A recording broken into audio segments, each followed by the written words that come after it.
Hello there, you're listening to the Box Office Show. I'm Ryan Hill. And I'm Dylan Johnson. Today we're going to be talking about the box office numbers from last weekend and our box office predictions for this upcoming weekend.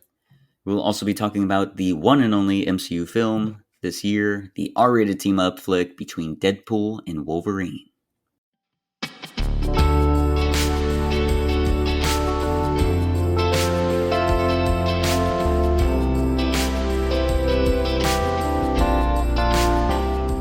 You know what I was thinking about earlier today, Ryan? What's that, Dylan? I miss when we were doing this as a radio show and it was live. I feel like doing it live, even though there was nobody listening, it just felt, more fun. We had like the music breaks and it felt like fresh and it just felt cool, Remember when you were the one that said we gotta switch to a podcast?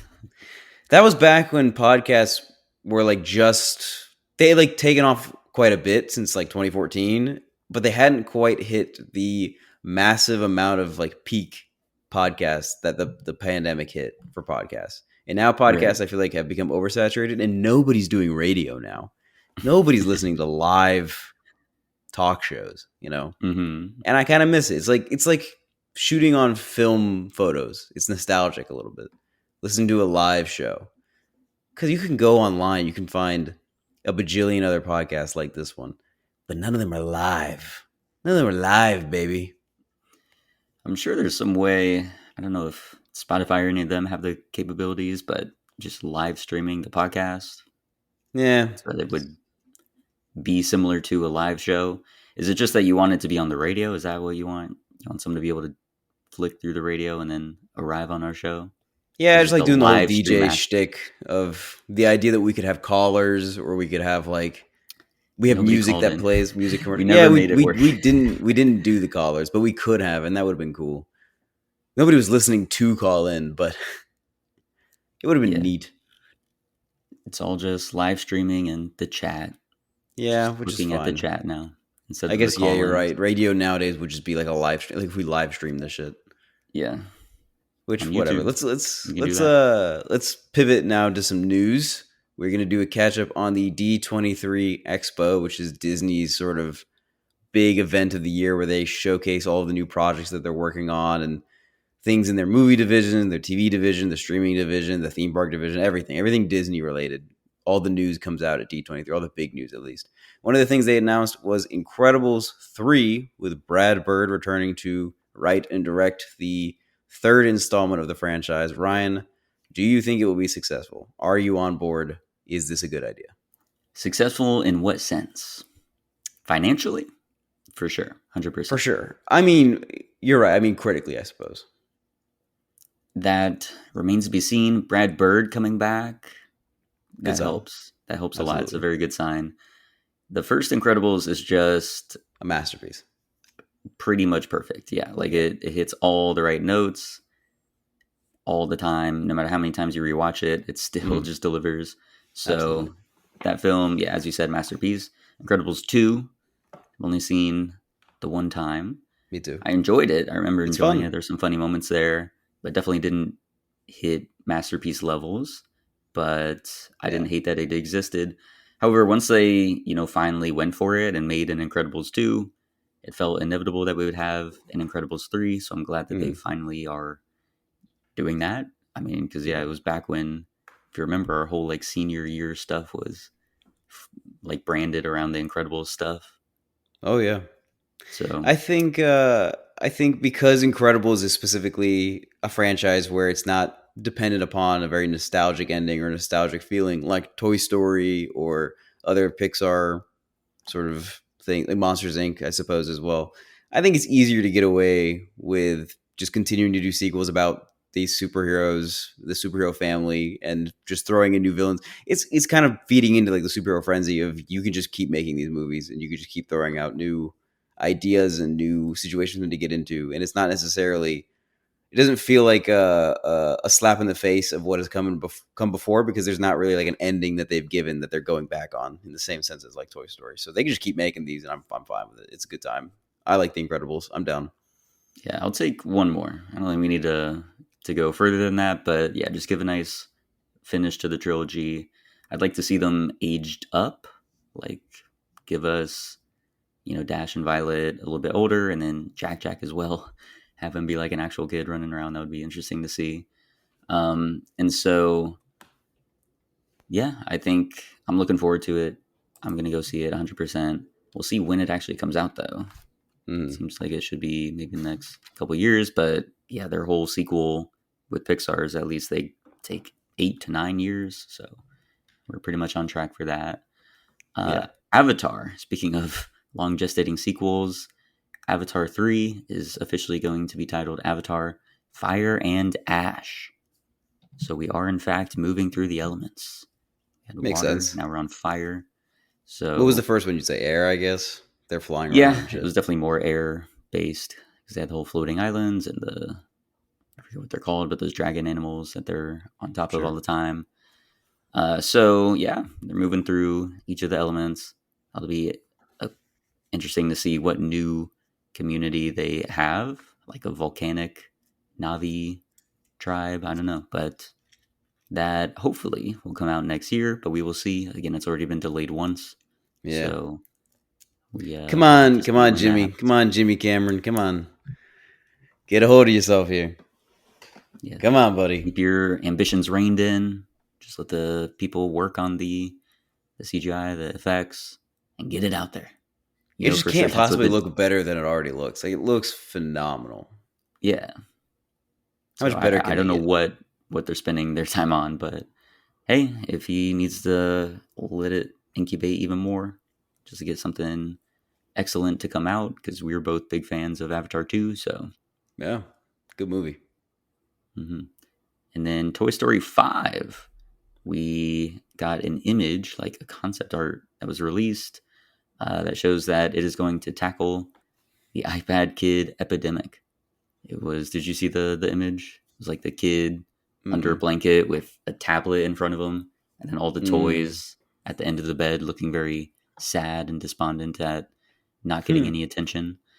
I don't know how I feel So, about that. what do you She might mean? be a little on the nose, you know?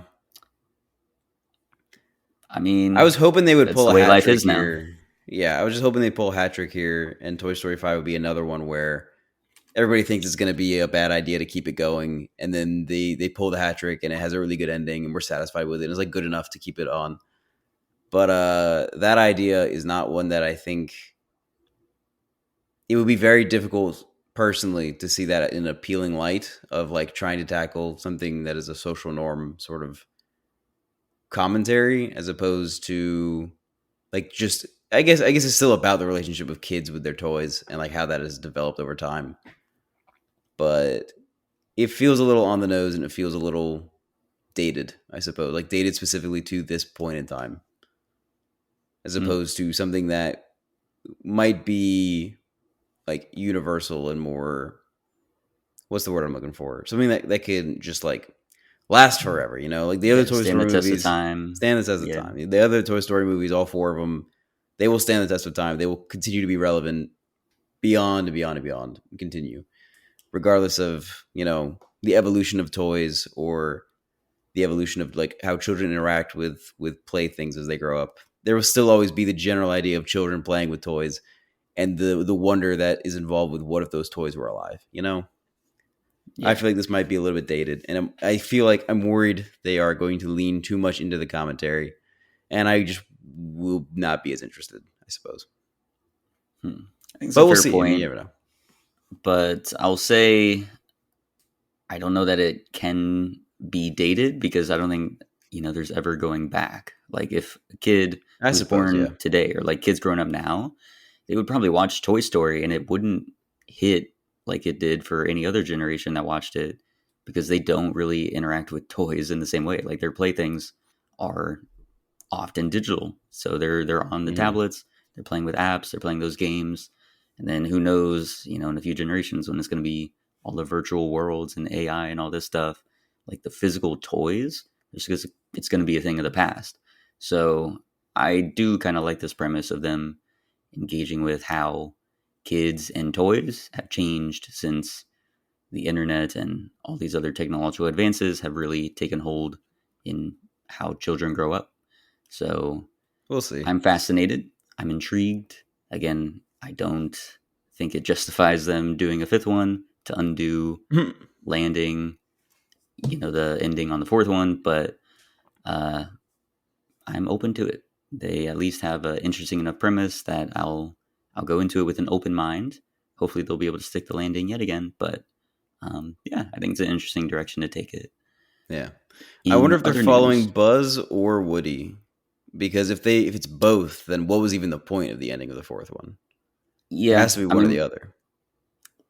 you would think, but there's no way they're gonna do that and like keep them separate. So that's the big issue: is how are they gonna find a way to get them back together that isn't too contrived and doesn't entirely undo like the emotional payoff of the whole franchise that they gave in Toy Story 4.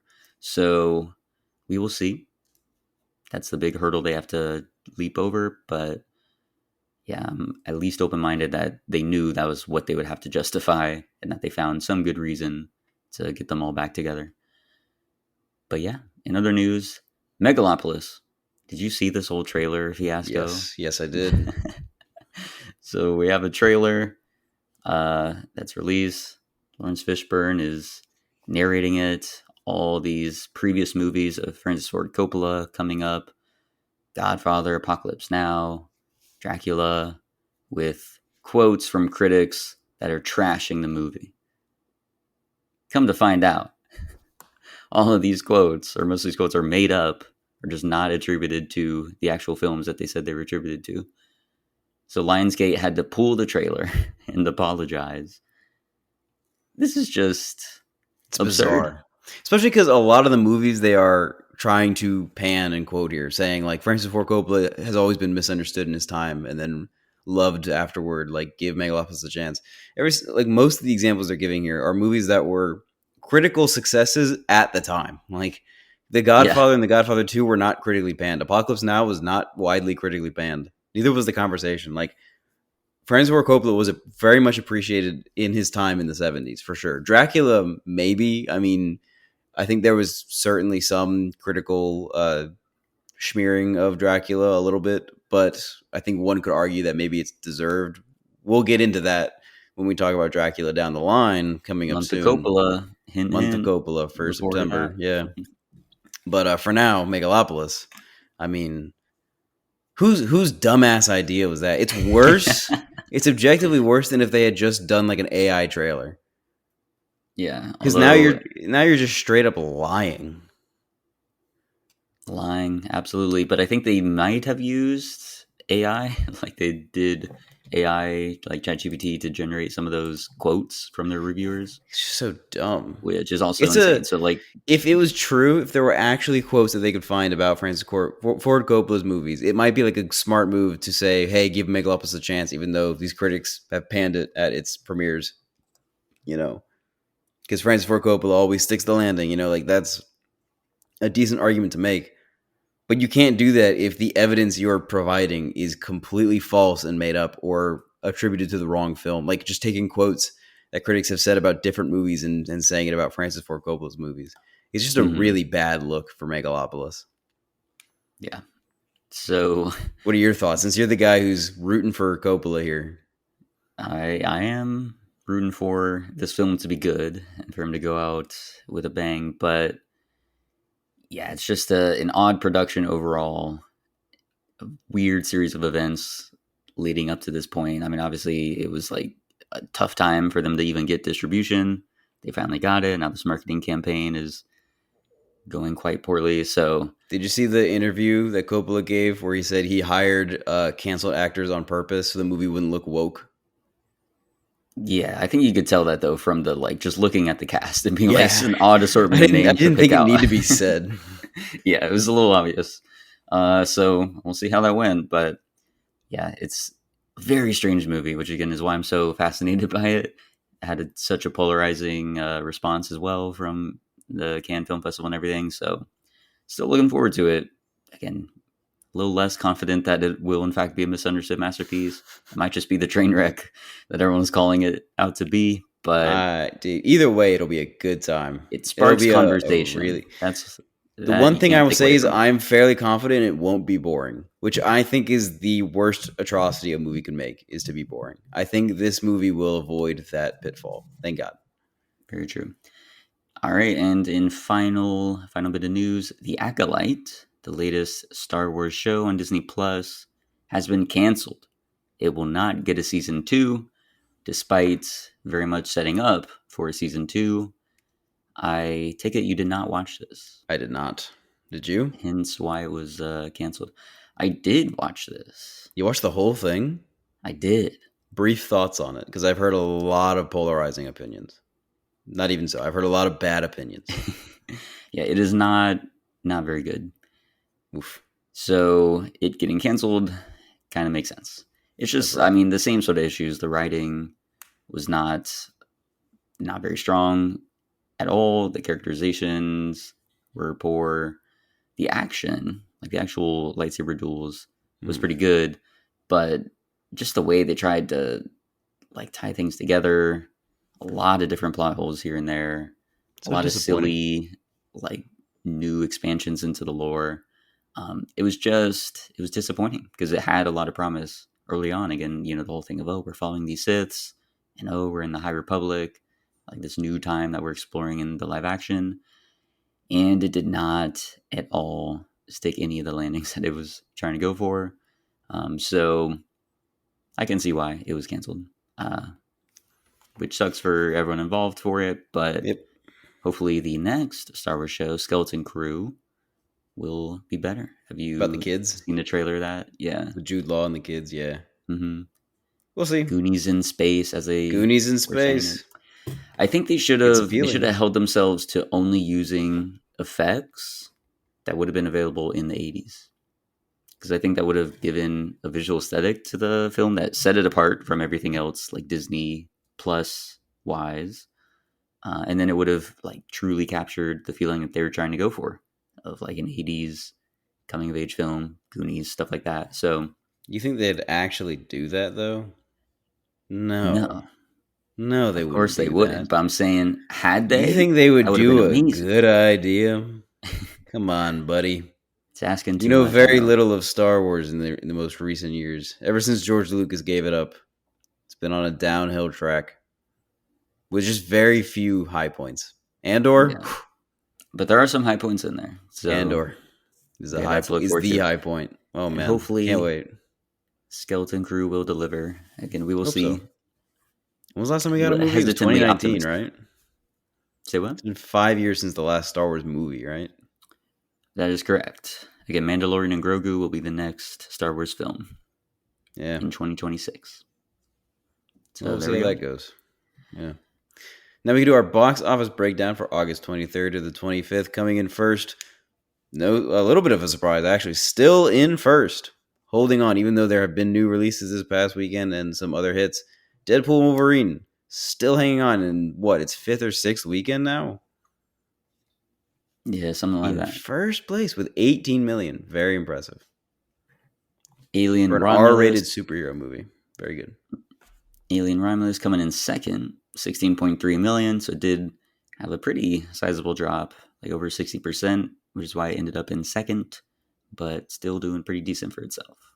It ends with us, the Blake Lively rom-com dram, at 11 million, with its domestic total at 120 million. Blink Twice with 7.3 million. My brother watched that. He said it was all right. Maybe I'll check it Interesting. out. Okay. The Forge, 6.6 million.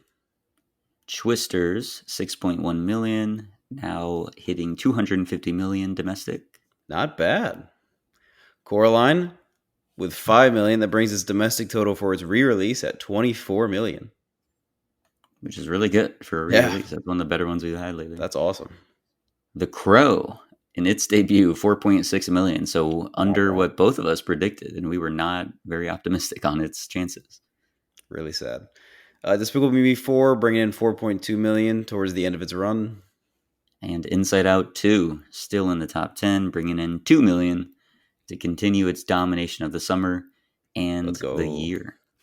And our box office predictions for August 30th to September 1st.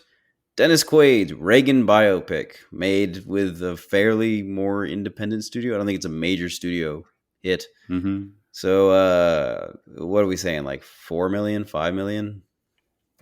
I think it'll do a little bit better than that. You I think so? think I think it can hit double digits. It Mm, won't be the top spot. I think Deadpool will still probably take that, but I think it'll hit 10 mil. I don't know about that, but we will see. Speaking of Deadpool, let's get into our main topic of discussion for this episode. We are finally reviewing Deadpool and Wolverine. This is the first time we've spent the whole episode talking about a superhero specific movie in quite a while. When we used to do it quite a bit back when superhero movies were reigning top dog at the box office and top dog in the theaters. And in the last, I guess, since the beginning of the year, they have fallen off quite a bit. Hadn't had too many hits. I think we did a Guardians of the Galaxy Volume 3 episode, I think Mm-hmm. specifically. And We did a that may Flash a episode. Flash episode, and that may be it for this whole year. Well, yeah, so that was 2023. We did Flash. That was definitely our last Hmm. one because I think after that was for Marvel, The Marvels. Did you see that Hmm. film? I did not. Did you? I did not either. No. Yeah. And then Aquaman Which I don't think as either of us the saw either. final film for DC. I did see that. Okay. And yeah, we did not have an episode on it, of course, but that was what we had. And then since then, there have been That's no superhero films to talk about. fair. Um, so yeah, Deadpool and Wolverine, once again, the only MCU film this year. And it's, you know, I mean, now I guess it is MCU since it's all under Disney, but in reality, it's more of a Fox film still. Like it's very much keeping in the lines of that. But yeah, we are doing this episode so late because it took me 4 weeks to watch it because I had to watch it with my dad and we were just not able to like line up our schedules. But finally, we were able to watch it. And I will say this, my dad loves this film. He had a great time in the theater. Good. Man was cracking up like crazy.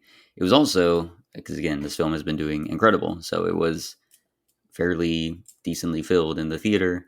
And Good. plenty of other Good. people were having a great time as well. It's more fun when the theater's packed. Yeah, I was imagining like, wow, all the big cheers that would happen if I were there on opening night. And then even just yeah, the laughter as well. Like I could see every single like joke. Someone in there probably would have found it funny, and there'd be a laugh for every little thing.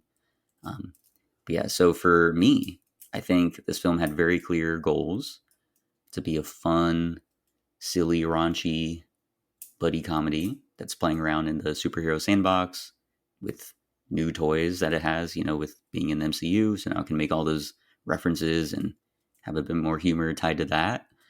And on that front, as a comedy, I think it succeeds. It does really well. I think I there's a think it's lot of got some fun funny moments, a moments. lot of funny moments.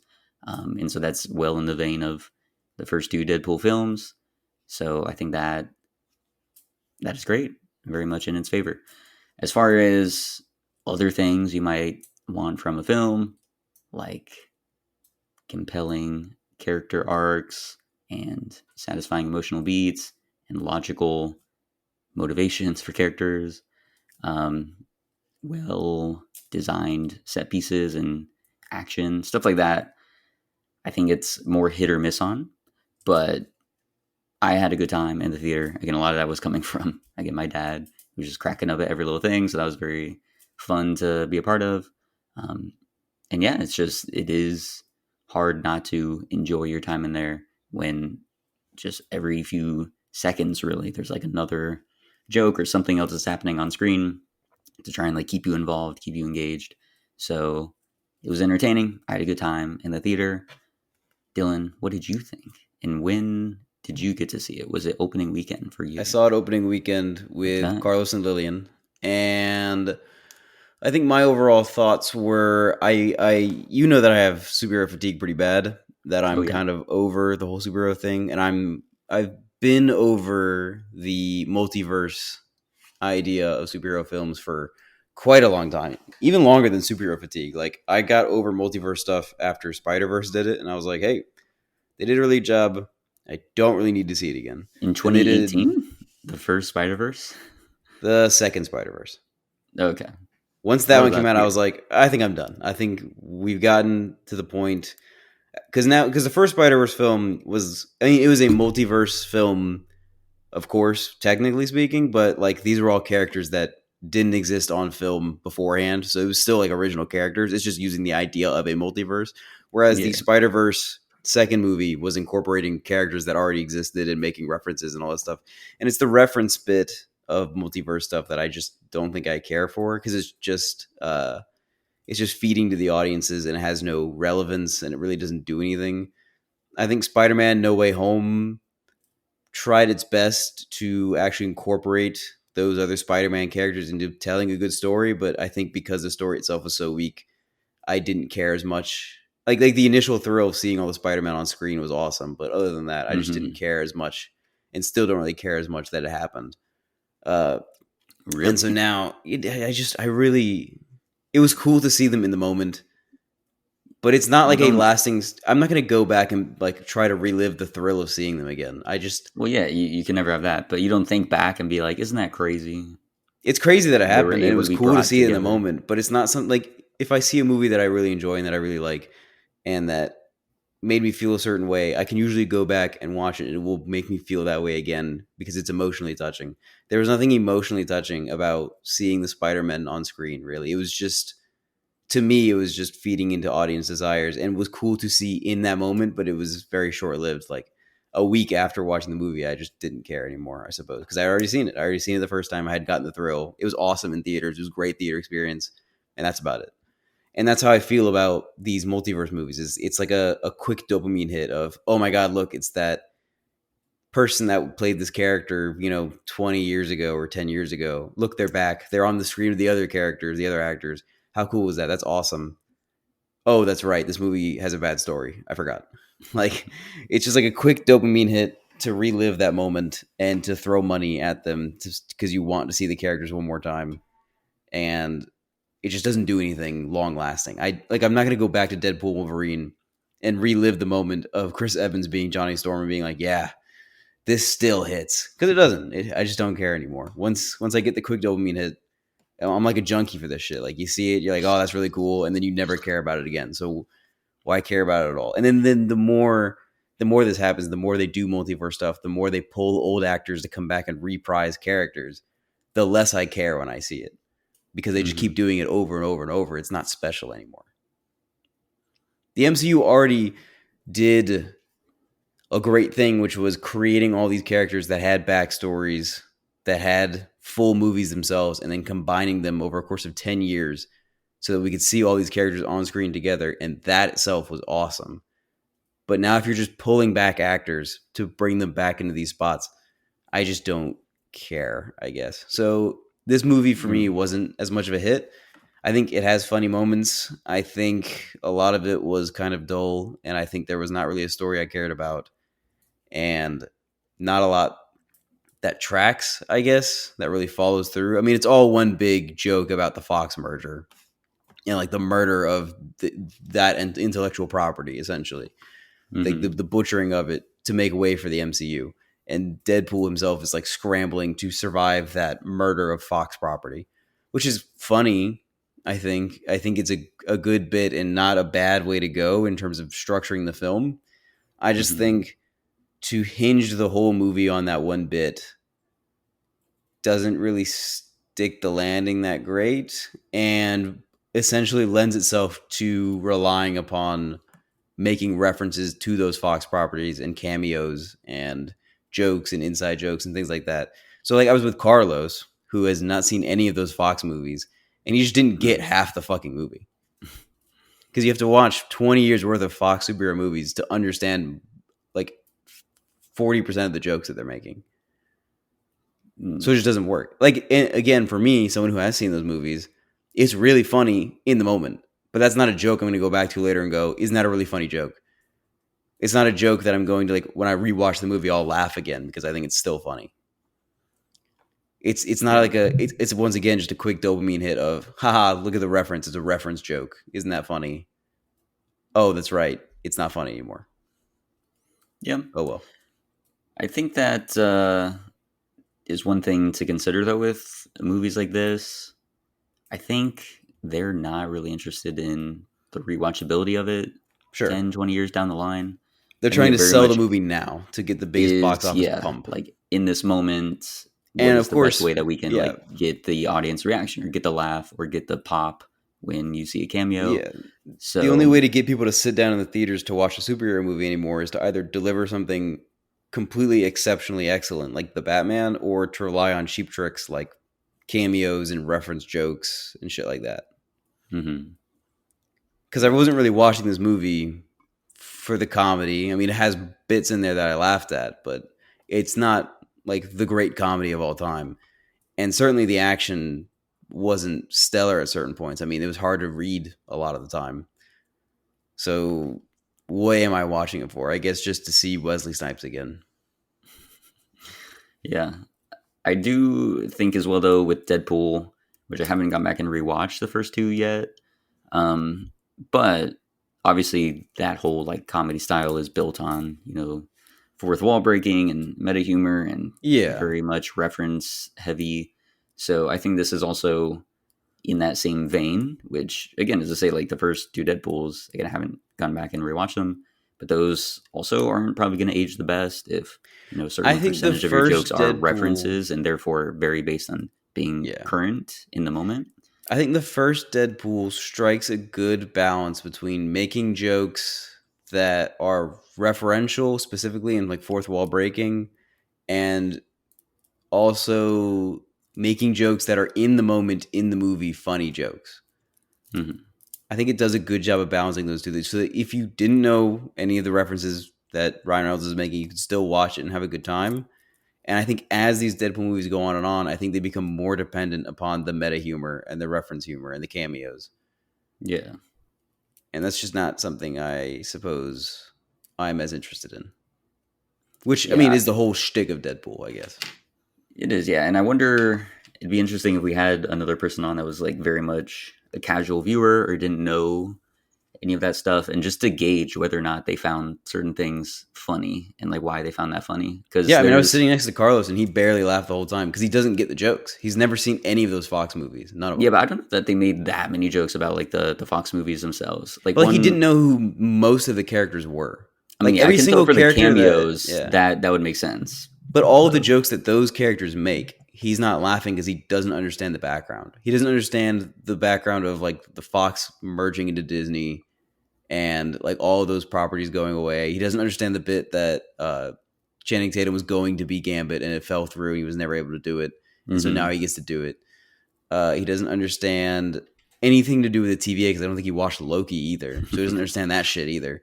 Yeah, He has no idea what's going on. which they tried to explain kind of briefly and I don't think very successfully of like, oh, here's who I am in the TVA, blah blah blah, and they make a Yeah, referential joke about like, oh, that's a whole lot of exposition. But as far as those jokes, like two in particular that I think could probably work for people that don't like have any of that background knowledge. During the Wolverine montage, the very first one, when you see short Wolverine, mm. short King Wolverine, as they say, it's really funny if you have that background knowledge of in the comics, he's supposed to be like 5'3" or whatever it was. Like it's absurdly short. And obviously they were never gonna have that in the live action films, but that was Mm-hmm. always like a thing of just, yeah, this is not a comic accurate Wolverine. What would that really look like in live action? So then you have that. But then of course just the shock of people seeing Hugh Jackman, who we all know as like a bite-sized Wolverine. That I think can work for anyone that's seeing that, just because I it's the shock guess of seeing it. But then I you think could it's a also bit of have a. the added layer of the people that do have the comic accurate I think it's background. funnier if you know the comic background. I don't think it's that funny in general if it's just short Hugh Jackman because the bit to you then is just look he's bite sized. It's like a chuckle at best if you ask me. Yeah.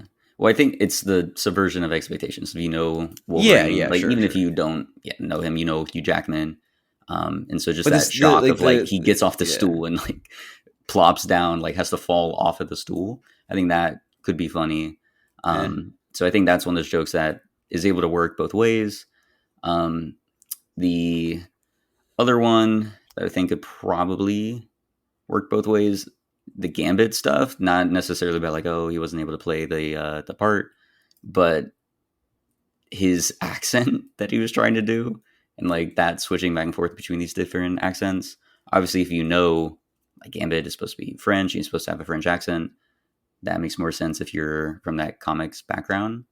But anyone would be able to tell, like, okay, something's not right here of him being completely unintelligible in one sentence and then kind of understandable, but having a weird accent in the next. Um, so then that dialect coach, I guess, is kind of maybe inside baseball a bit of like the industry stuff, but I feel like that would be something that's understandable and amusing to people. Like this dude is just not speaking clearly, and Deadpool is the only one that's like calling that out as a weird thing. Everyone else is, playing that straight, but he's the one that's like, something is going on here. So I think that is another one that is elevated by knowing the background knowledge of Channing Tatum and Gambit, but could still work for people that are coming to this for the first time and have no idea who this character is or anything about Channing Tatum supposedly playing him in Fox films. So I think those moments work both ways. I don't think there were that many like comics exclusive things that I was like, people that didn't have any knowledge of it couldn't at least find some amusement with it. There's some like the Elektra one of the Daredevil's dead. Sorry about that. And she's like, don't worry about it. That works for people that understand that because Elektra and Daredevil obviously have that history, but also Ben Affleck played Daredevil, so that makes sense for that joke. But that's again knowing like pop culture stuff.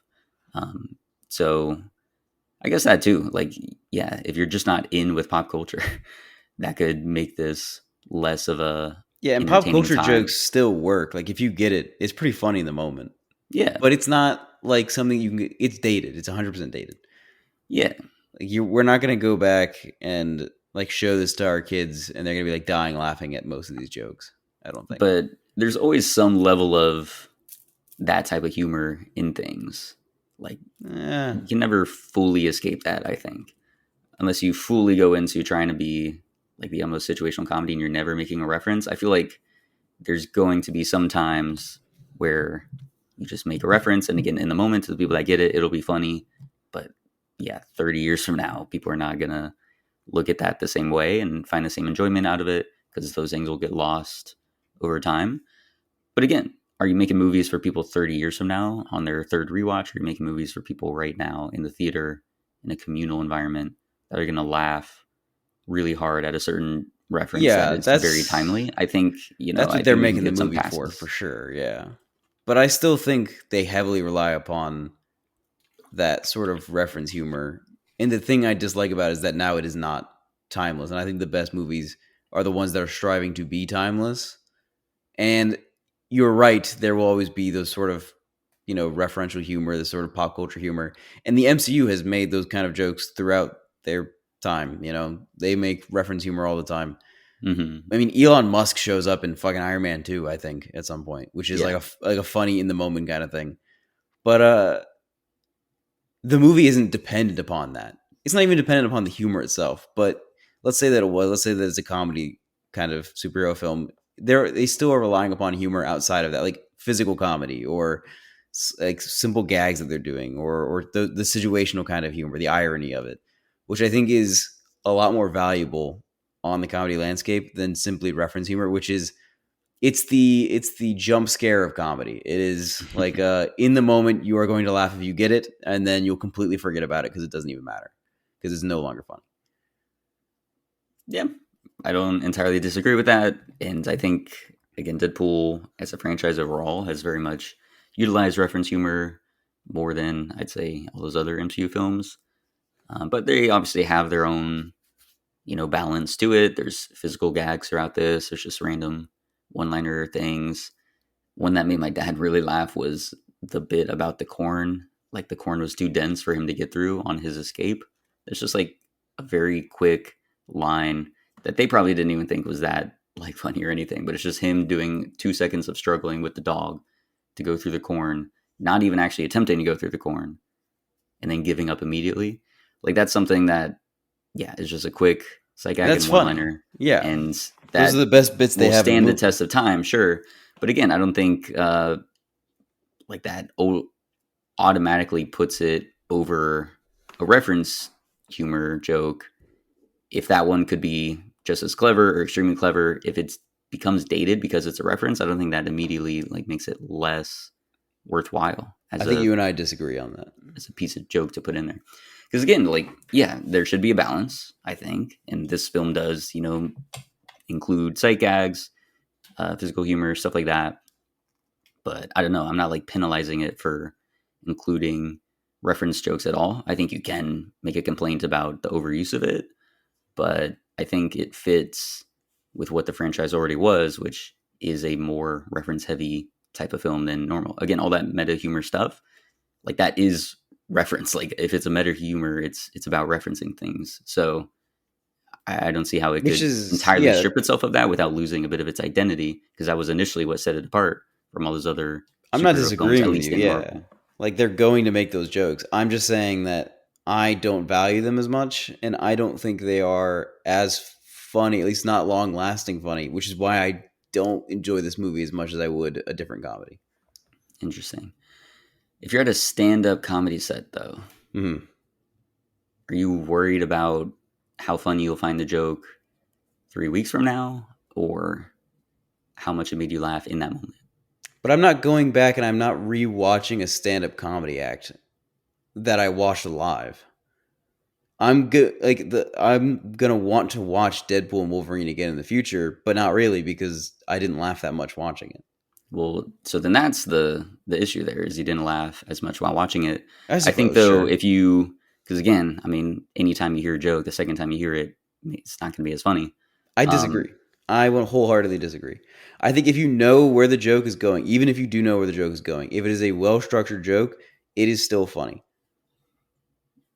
I think as a general principle, that holds. I think there can be things that for sure you're like, oh, that's still funny. But I'm just saying you might not laugh as strong as you did the first time, um, when it had that element of surprise to it as well. Sure, but like But I'm not watching old comedies that I've seen over and over again to like laugh my ass off sure.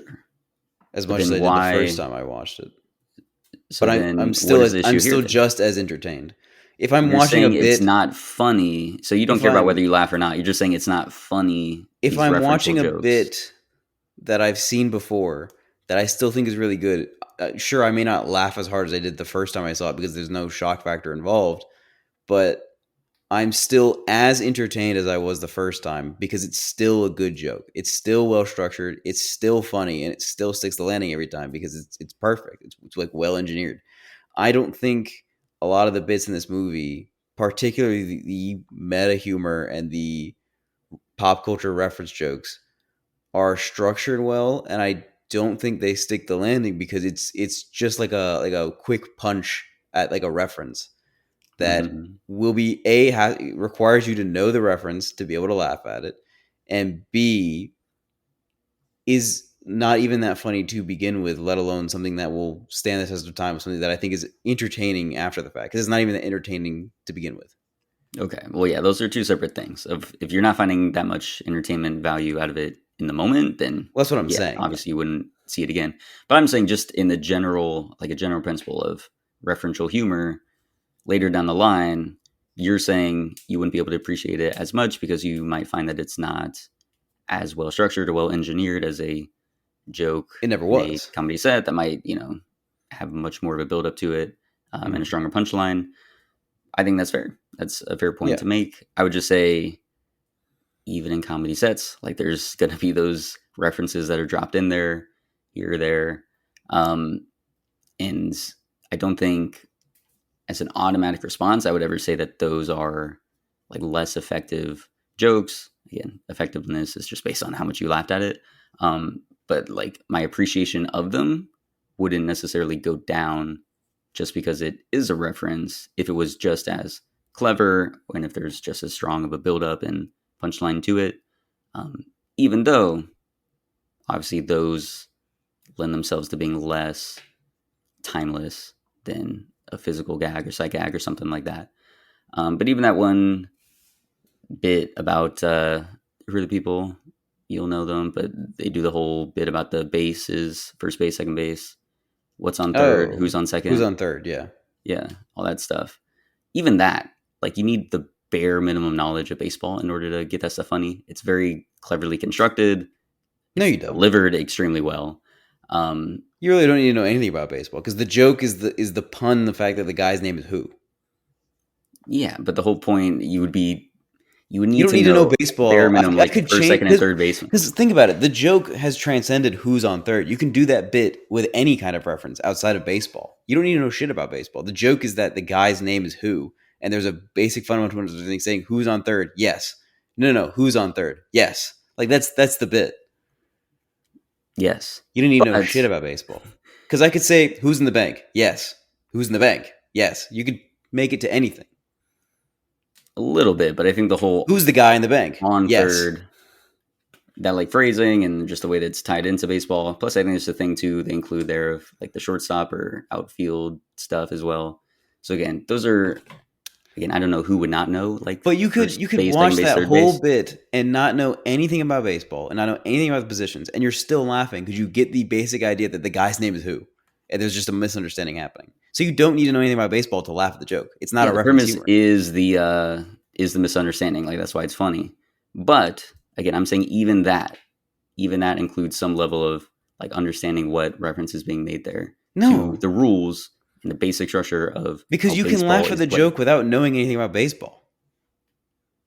So it's no reference is needed. I I think you could laugh at it. I don't know why it would be quite as funny to just see someone What? seeing the who's on third or what's on second and this and that, um, without having again that bare level of understanding. Which again, I'm not saying it's a like high entry point or you need to have like a whole lot of knowledge in order to understand that and be have that joke be accessible to you. If I'm I just saying made up a even sport something like that has a if I made up little a bit of sport with that imaginary reference to it. positions and I did that that same exact bit, but with these imaginary positions that nobody understands because I made up the sport, people Mm-hmm. would still laugh at it because it's funny regardless of where that person is. You would still need to set the stage of like what is the sport and what are the different things that they're doing. You can't No. just say like who's on blank without people knowing like what you're trying to talk about there. Yes, If you because they're create a laughing at sport, the you would have to joke. create some sort of rule there. If you do the setup of you tell the audience that the guy over there, standing over there in that position, his name is who, and then another guy walks up and he goes, "Hey, who's on that position?" Yes. Who's on that position? Yes. What are you saying? I'm saying who is over there in that position. Yes, that's what I'm asking. Yes, it's who. Yes, like it's the misunderstanding that is what's funny. It doesn't, it's regardless of the knowledge of baseball. And you can see it because they take that same bit and they transfer it outside of the baseball analogy into all facets of life. And it's just as funny every What time. facets of life have they been transferred into They, that you have they, seen? I can't pull up an example off my ass, bro. Well, But because you just said that, and I'm saying I agree with you. Like the basic premise of like a misunderstanding. Like yes, the comedic potential of that can be But transferred you're to any using this situation. as evidence that some kind of reference is needed for like a lot of humor, and that this is an example of that. And I'm saying I'm it's not saying not. I'm saying even that joke, which is like which I agree with you there. Like it can be transferred. It's heralded as one of the most like timeless jokes, and I agree with that. It's very well constructed. It's very effective. But I'm saying even that, like if you take someone that truly doesn't understand baseball, I think they probably could find it funny, but I don't think they would find it as funny as any one of us that has the like I bare minimum level of wholeheartedly disagree. baseball. I think you have a fundamental misunderstanding about why that joke's funny. It has nothing to do with the baseball. I'm not saying it has anything to do It with has the nothing to do with baseball the is what's funny about understanding it. I'm of saying baseball. if you have that bare minimum understanding of baseball, I think it would be more funny to someone that completely doesn't. Because the thing Are that you you were saying explaining somebody would there, watch that whole bit and then it's they would turn to less their friend funny. and they would go, "Wait, I don't get it. What's first base?" It's less funny if you have to over explain, like you said in your thing there of like who's on that position, and they go, "What's on that other position?" That's less funny and less sharp than just doing who's on third, what's on second, blah blah blah. Because I'm you not saying I immediately explain understand anything. I wouldn't explain it's the a positions. shortcut. It's just a It's shortcut to no. the joke you're trying to It's make of the misunderstanding. That's I'm why I'm telling you, saying it's an imaginary sport that I've made up with completely made up positions that I don't explain to the audience. It's like in Fantastic Mr. Fox, where they have that cricket game that's like essentially cricket, but has all kinds of whack bat. They play whack bat. don't even talk to me about cricket. Don't don't know what it is. Don't know what it is. Whack bat. Yeah, it's like an imaginary, like made up version of cricket that has a bunch of complex rules that don't even exist. Okay. And imagine I didn't explain those rules to somebody, and I was like, I said, who's at bat? Who's at whack bat? Yes.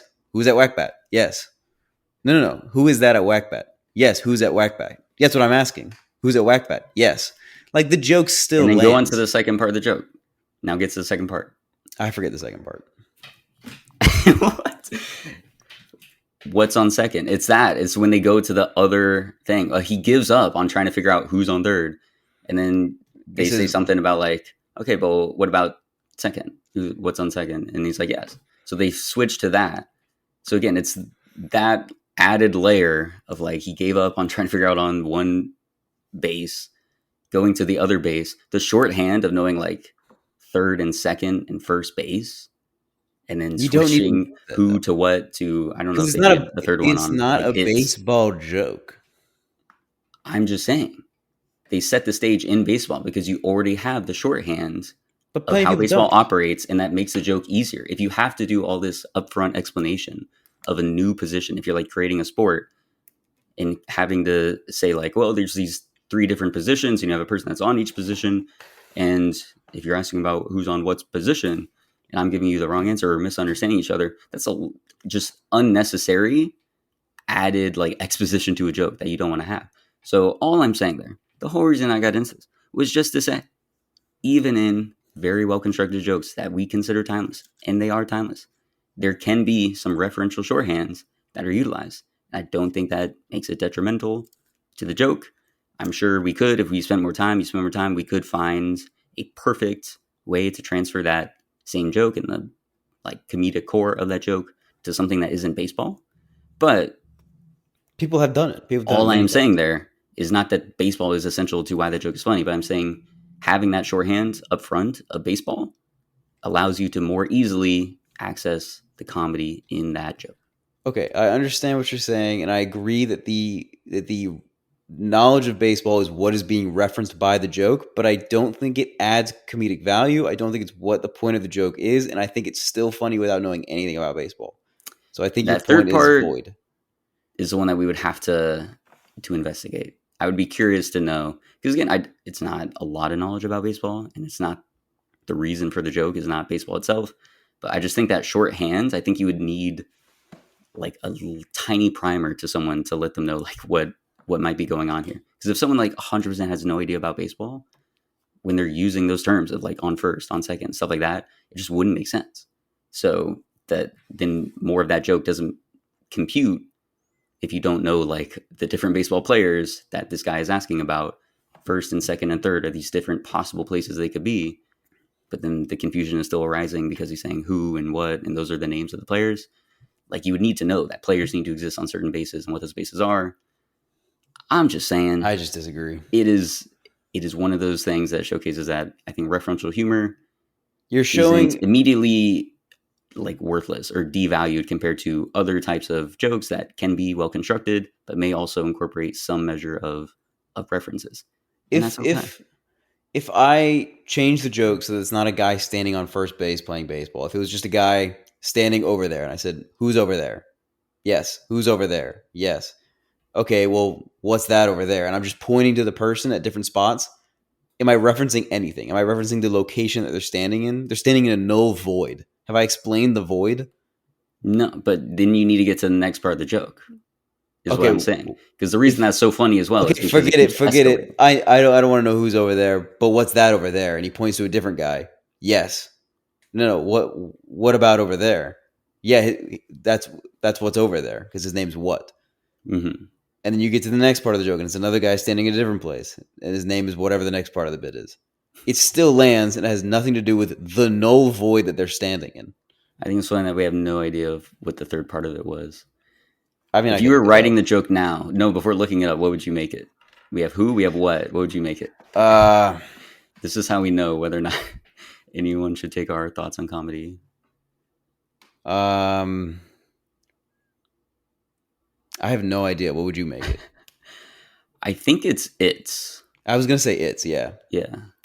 I believe it would be that. Um, But I don't know how they get into that. I don't know what the like framing of it would be to get to like, oh, it's on third. Who's on third? No, who's on third? Yeah, there you go. Oh, it's So I that's don't the know. thing. It's who's on first, what's on second. I don't know. Is on third. Oh, that's good. Who's on Oh, third? I don't know. dude, they're What do you mean you funny. don't They're know? Who's so on third? I don't know. Is on third. Who's on first? What's on second? I don't know. Is on third. Abbott and yeah, Costello. Abbott and Costello, bro. Classic. truly classic stuff. Anyway, I think it's hilarious that we went on this tangent here instead of talking about the movie Deadpool Wolverine.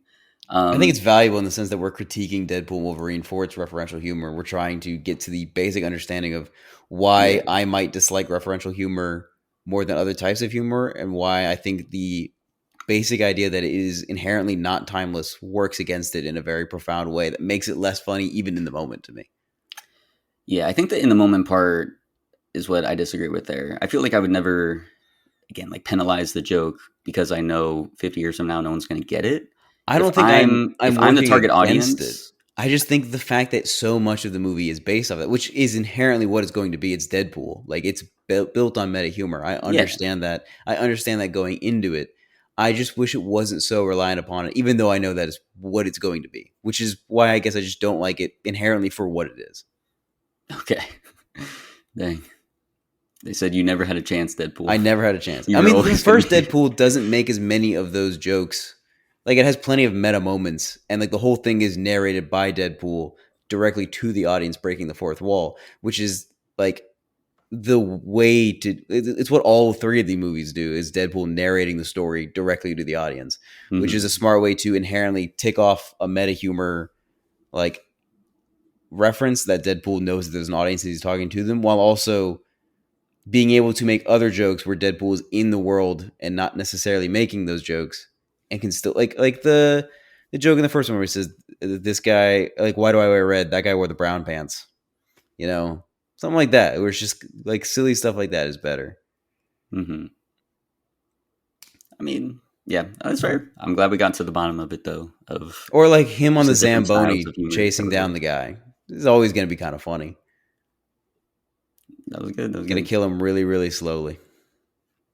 So, what did you think of the uh, joke and cameo that did heavily rely on knowing the history of MCU and then even some of the Fox films? Chris Evans showing up as a hero covered up by some cloak so we can't fully see Yeah. his outfit.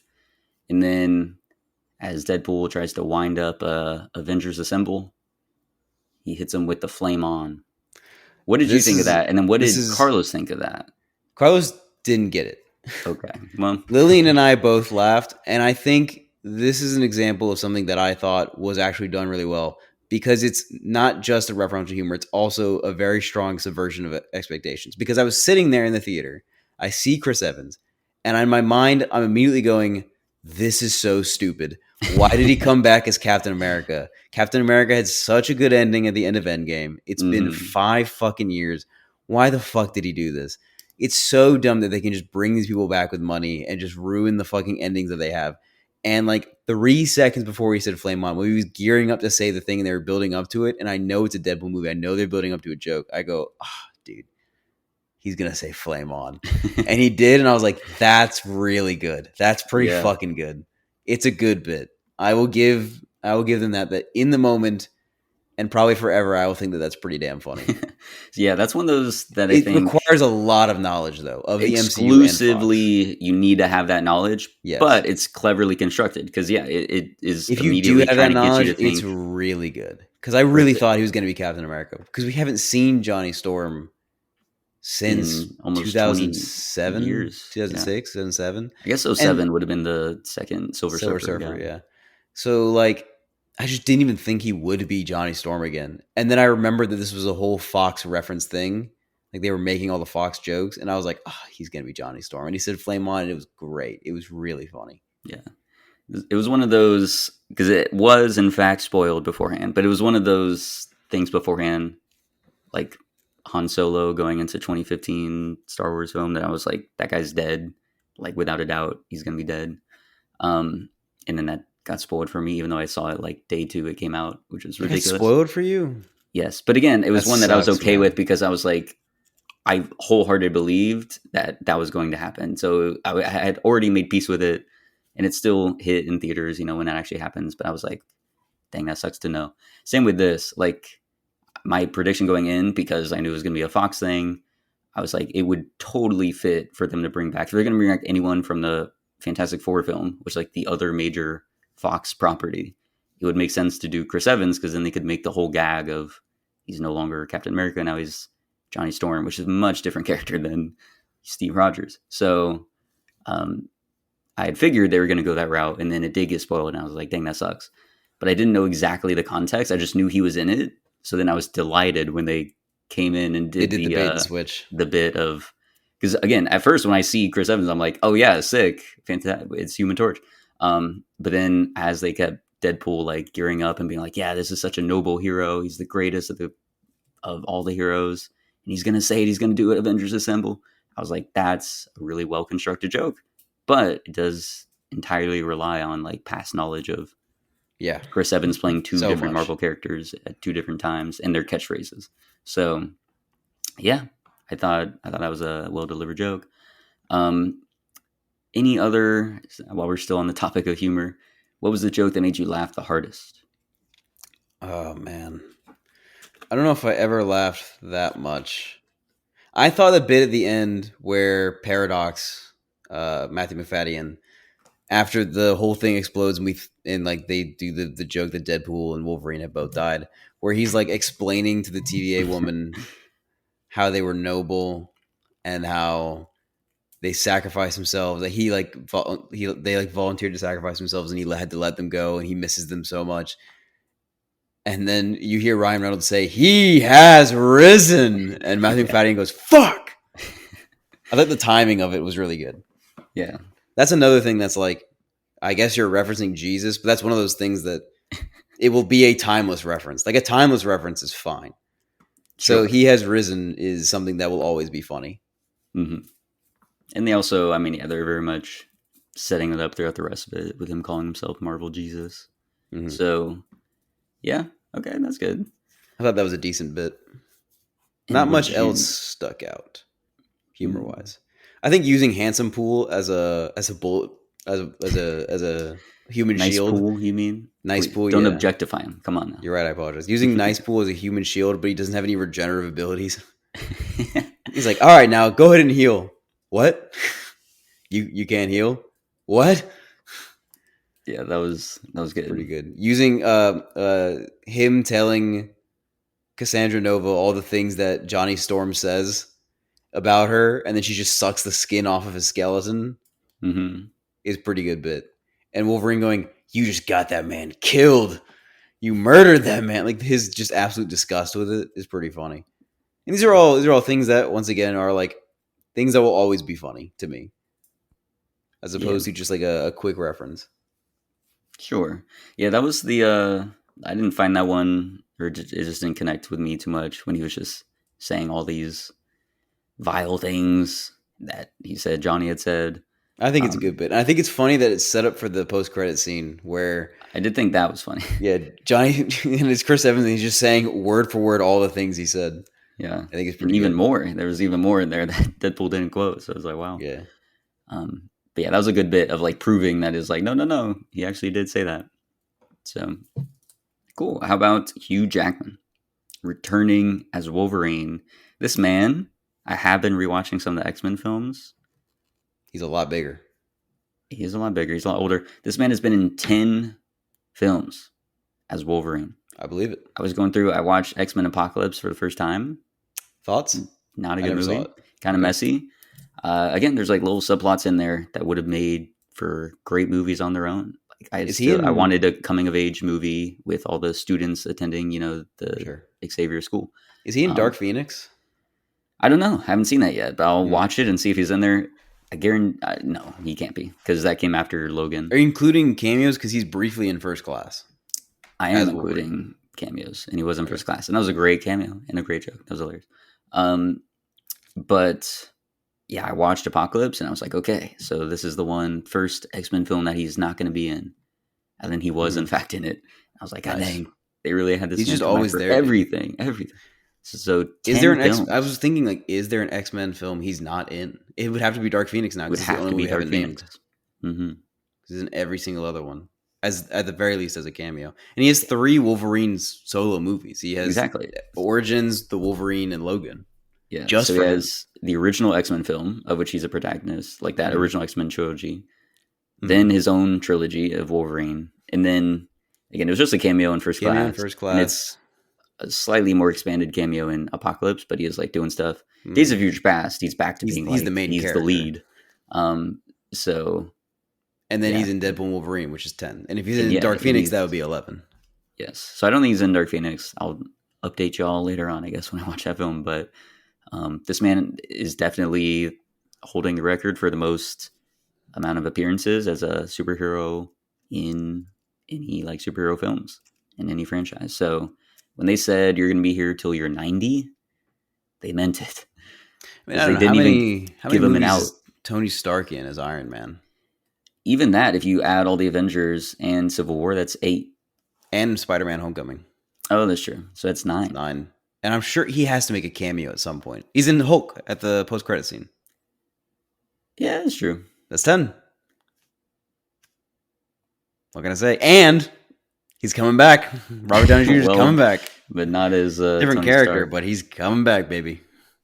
Interesting. But Wolverine will also come back. Hugh Jackman will almost certainly reprise in Secret Wars. He's also in Civil War. I said that. Oh, you did? I wasn't Yeah. paying attention that much. But yeah, Okay. Robert Downey Jr. is in quite a bit of them. He is, but he's beaten out by Hugh Jackman. So he came back for this role. What'd you think? I thought he was good. I think him and Ryan Reynolds have a good chemistry, certainly, which Yeah. was a more pleasurable part of the movie. But I mean, it's just fun to see. I guess he's in the classic yellow outfit. He's got the cowl. It's just it's like a jokey movie. It's kind of a good time, but there's nothing substantive with his role or Ryan Reynolds' role or any part of it really to me. Yeah, It's just was fun. very Is the much. best compliment I can give it. It's just fun. Yeah, I was enjoying their chemistry of this Wolverine in particular is just fully like angry all the time and not dealing with any of Deadpool's crap. I thought the minivan scene when he just goes off on Deadpool, just does this huge rant at him. I thought that was great. That was legitimate fine acting from Hugh Jackman. I mean, Hugh Jackman's always a great actor. Yeah, he's fantastic, and he's always been good as like Logan in all these Wolverine, films. But I just thought it was nice that they gave him like a moment to truly show out in this. Sure.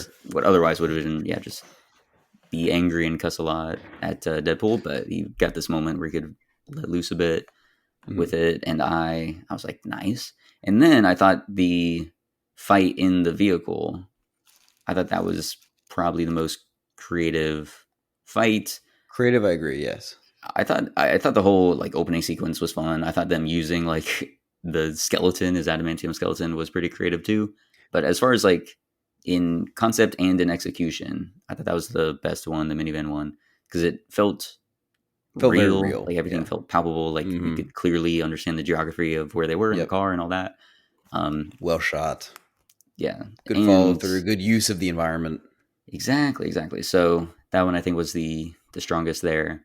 To your point about the just like the lack of emotional stakes, really. I mean, they tried to give They did try. heart to the film of like Deadpool wants to be like have a purpose so that he can win back his girl, as he kept calling her. He's just like what, a Kia salesman or something? Yeah, something like that. Or is it And the Honda? I forget. He's upselling some kind of minivan. well, yeah, he doesn't like the Honda Odyssey. That's right. So it must be Kia. Yeah. And then with Wolverine, his particular universe, all the X-Men died. And so he feels a lot of shame from that.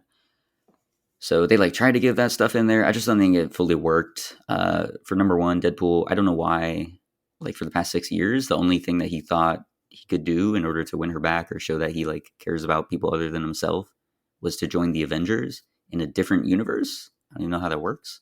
Yeah. But I feel like he was a hero. Like he did for 2 films, he did heroic stuff. I don't know why he wasn't able to just do more of that.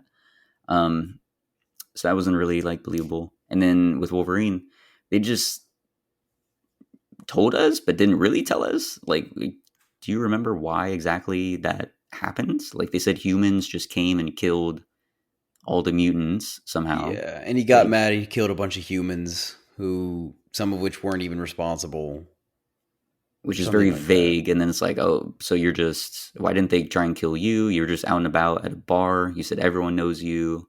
So why wouldn't, you have suffered any of those consequences? It just didn't seem to make sense there. If he was And like a then, Wolverine on the run who people would try to attack and he would have to defend himself and kill innocent people who were trying to harm him, that'd be more compelling.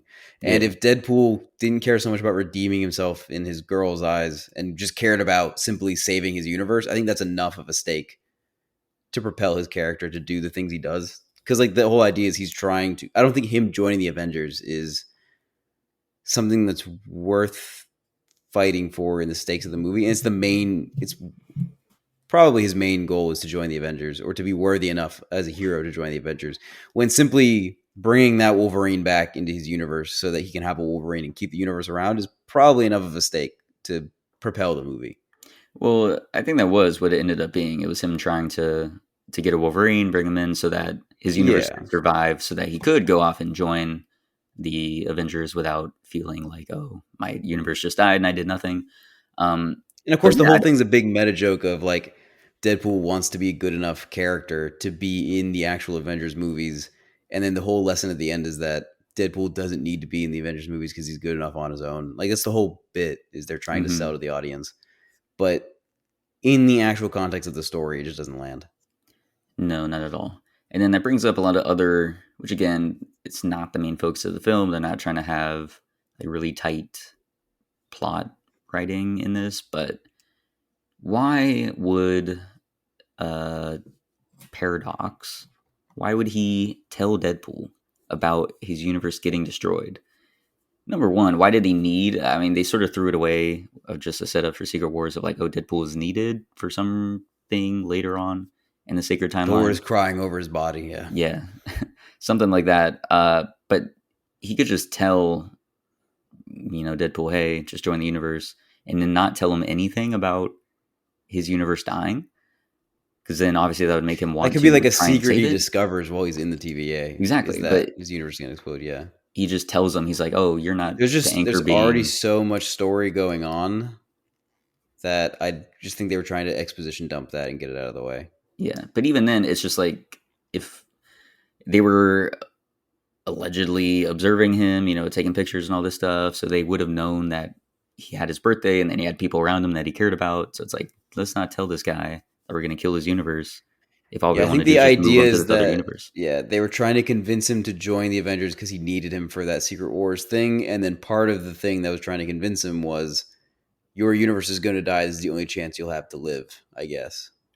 But all he had to do was just, you're going to join the Avengers. He was hyped up for it. He wanted to do it. The only thing that made him not was learning that his universe was going to die. So that was just silly. A lot of the stuff with Cassandra Nova was extremely silly. Yeah, She seemed to have no like actual motivations or desires or anything like that. Like she kept digging into their brains she wants to like when she, hurt people. when She's she just like was, masochistic, yeah, wanting not to masochistic, sadistic.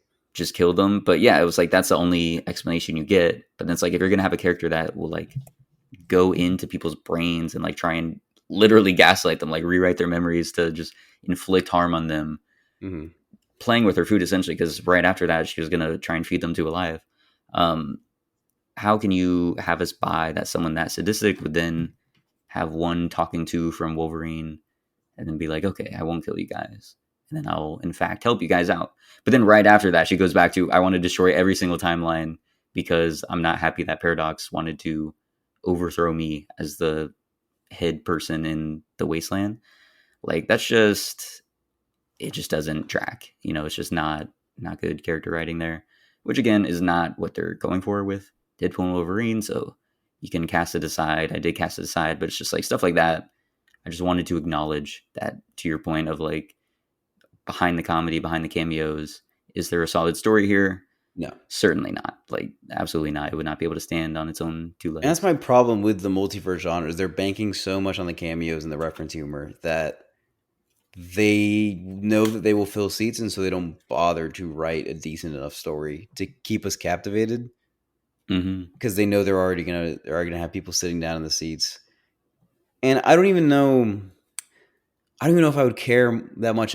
I guess I would probably if the story was written well. I guess I would care. Like I mean, inherently, if it was a well written story, I feel like still a good written story filled with cameos from stars and shit would probably still not be very entertaining. You know, but I just can't Yeah. think of a single example of a big multiverse film where they're bringing back old actors and having a ton of cameos that I thoroughly enjoyed as a story. You know.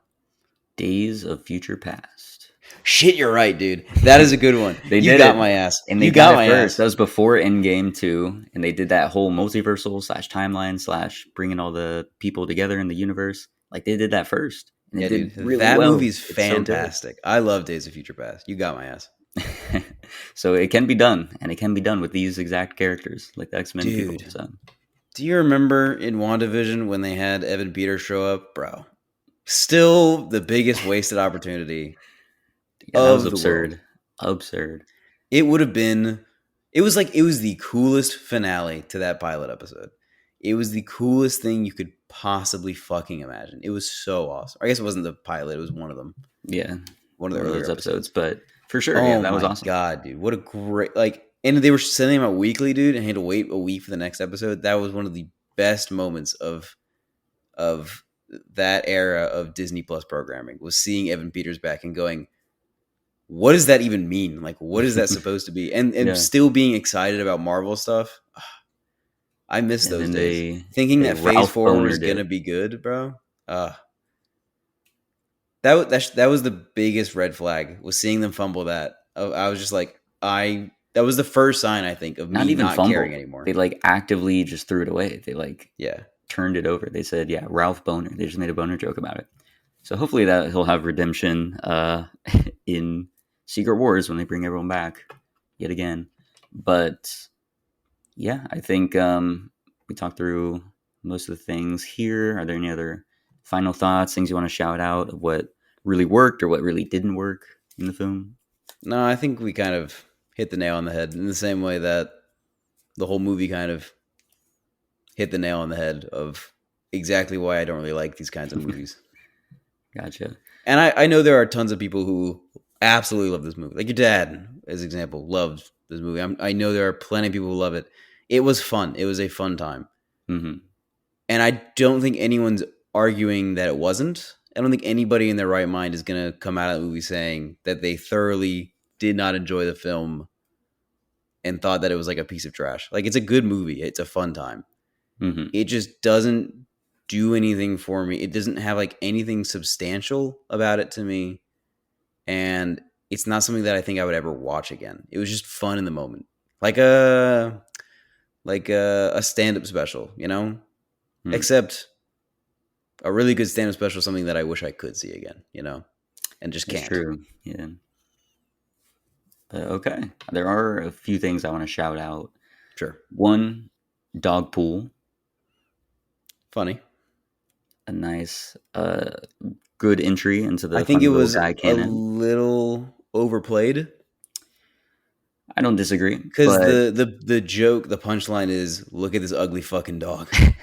And you that mean is look the at this punchline. adorable little dog? Look at that The dog. the punchline is hit like 3 or 4 times in the movie, Hmm. you know.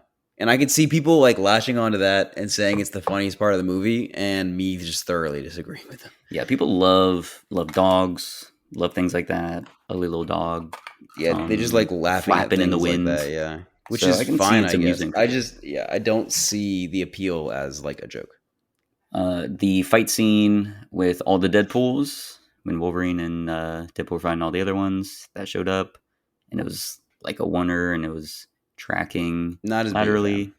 I liked it in concept. I think it was very messy and hard to actually follow I agree. who you're supposed to be looking at there, because obviously, you could look at either one, you could choose which one, but there should have been, I think, a more clear sense of who our Mhm. eyes should be tracking Yeah. Also, if as they flip. Deadpool is fighting 100 versions of himself that are also dressed just like him, That it too. They should have just had inherently him. makes it difficult to follow the action if it's just a wonder that he's throwing himself into. Yeah, if they had him take off his mask or just did some other thing to differentiate him. Because yeah, you have all that red, and then clearly Wolverine's in there. You can't miss him. But They could have even done like a meta joke where he ties a big, bright pink bow to himself. That way you can tell which one's him. Would have that been would have been kind of good. funny. Yeah.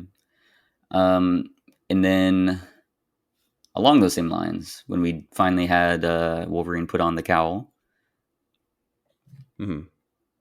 I was happy in that moment because Yeah, it it's really cool. has been 24 years since that man first played Hmm. Wolverine, and we have not gotten the full comic accurate look. So once he put that on, and obviously they make it a big moment, but I was like, dang, that does kind of hit. That's awesome. So I'm glad that he was able to come back and have that moment because it would be Yeah. absurd if Hugh Jackman, who had played for 2 decades pretty much, that character never got to really be in the iconic suit. Hmm. Um, Another kind of funny moment I thought, I guess, if we're throwing things out, was the really horny TVA agent. It was kind of funny. yeah, He's just very consistent throughout the movie. Like the slow bits of like slow mo on him, and like when Deadpool was diving on him, I guess in the beginning, and he just like smiles. It's pretty hmm funny. that was a very good sequence. At least like the comedy that was coming out there. Once he put on the suit and then he comes out rocking it, and he's like, "Oh, by the way, your tailor is a sexual predator." Yeah, the bit That's of good. like the quick cuts of the suiting up, and it's like a bunch of like shots of him like booting up and like putting on the cowl, and then just keeps cross cutting him, slapping his ass, and like grabbing his junk Yeah, over and over and over. It's pretty good. Yeah, I'll give you that one. that was good stuff. And then yeah, I also like the. I mean, they called attention to people getting tired of the Marvel formula and the Marvel jokes and the "he's right behind me, isn't he?" type of humor. So they Mhm. literally called that out and said, "Welcome to MCU." By the way, we're at a bit of a low point. I thought that was one of the better meta jokes they had there. Um, and then just one criticism, one nitpick that is just very near and dear to me right now. They play these pop songs, and most of the time covers of these like very popular songs over all the action Mhm. scenes, just over and over again. They do it constantly, and this has been plaguing action films and like superhero films This has more been and a more constant since lately. Guardians of the Galaxy Volume But One. yes, I think Guardians of the Galaxy and Kingsman, like the one-two punch of those two doing it, of like these very violent Yes. sequences with a big song over it, it's just constant now. And Yeah. for whatever reason, in this film, it really grinded my gears. Actually, I know exactly why it did. They had a great bit when they started the minivan fight scene of he smashes them into the console, and then you hear a bit of the song from The Greatest Showman, and then he smashes them again. You hear another song of a different musical thing that Hugh Jackman has been in. It would have been great if they kept that up throughout the whole thing. Of any time someone gets hit into the console, it just goes to a different song that Hugh Jackman is performing. Mhm. Imagine if they had Les Mis in there of him singing that or all these other things.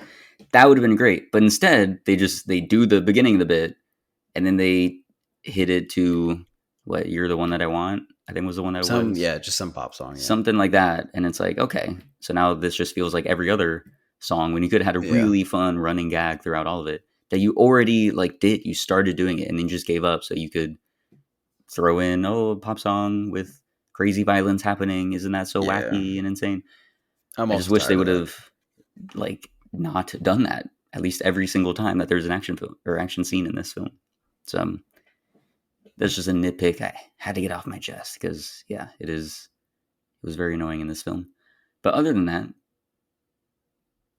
the one other thing I got to point out, Blade, his entrance. Come on, tell Awesome. me that was not sick. Dude, the Dude theater looks so erupted. cool, bro. He was They awesome. build it up really well. The Yeah, whole theater fucking explodes. I yeah. kind of wish because they do like the dramatic reveal of like the fourth member is X-23. I Mm-hmm. kind of wish that dramatic reveal was for For Blade. Blade, Like they built it up yeah. even more because they could have had X-23 come in as the third person to walk in, and everybody like gets really hyped that X-23 is there, and they're all like going crazy and having a good time. And then they go, "There's a fourth one," and you don't know who it Mhm. is, and then Wesley Snipes walks in, bro. that shit would have gone hard. Crazy, man. Either Crazy. way, it's a great introduction. Yeah, it was phenomenal. And then they had a good joke too later on of when he was like, "There's only one blade. There will only ever be one blade." And then Deadpool looks straight into the camera, which is great because you can take it both ways. Of this poor guy doesn't know there's going to be another blade, or is there going to be another blade? Because it's been like 6 years and they still are trying to find a script and a director for it. So yeah, he might get his way of being the only blade. But I thought that was another very solid joke there. And the one too about him just not liking Ryan Reynolds. He like points at him and is like, "I don't like you." He's like, "You never did." Stuff like that was pretty good. But again, you have to be in the know of like all that stuff. You do. So you do indeed. That was the last thing I'd put out. That was one of the most hype moments. Again, Wolverine like finally putting on the cowl. That just hit. That was good. And then Blade coming out, which is funny because I've not seen any Blade film. Like I do not have an attachment to that character. Yeah. But him walking out, I was like, dude, this is great. It's one of the best of all these multiverse cameo drops. It's one of the best ones. It's up there with like Tobey Maguire coming back. Yeah. He just looks so cool, dude. And the score, which I guess maybe is from Blade, and I don't know, but that was hitting too. It's just an awesome moment. It was awesome. All right. So how many blowjob handles out of 5 are you giving Deadpool and Wolverine? I'll give it 2. 2? Yeah. Dang, I guess that makes sense with where you were coming down on it throughout the talk. I just don't think I'll ever watch it again. That's fair. That's fair. We'll have to go back because I think that's lower than some of your other things on, like, I don't think we ever talked about Quantumania on the show, did we? Maybe, I don't know. Possibly.